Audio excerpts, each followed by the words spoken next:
Sallallahu ala Muhammad. Aduhana watilawatul Quran fadilah maca Quran. Itu kacida diunggulkeunana. Kacida loba kahadian nana. Ngarti teu ngarti, paham teu paham maca Quran. Lillah elatna. Karena Allah yakin fadilah. Ngabogaan kahadian kacida lobana. Ngan wal amalu bihi tah ngamalkeun jerona Quran. Gitu. Ngamalkeun jerona Quran. Tegasna Aibi mapil Qur'ani minal awamir wa nawahi. Tegasna dina jero Qur'an teh aya naon? Awamir wa nawahi. Jero teh pirang-pirang parentahan jeung pirang-pirang cegah.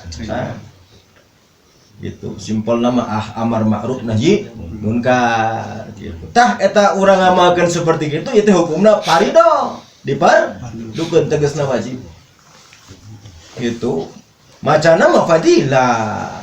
Gitu ngan ngamalkeun dina jero Quran jerona teh nawahi wa awal awamir parentahan jeung cegahan mangka ieu hukumna dipar tah ngamalkeunana jadi lempangna memberen amar ma'ruf nahi munkar teh dina jero Quran tah ngamalkeun eta ieu hukumna dipar dukeun gitu bacana mah urang macida ieu na harusna gitu. Dua tah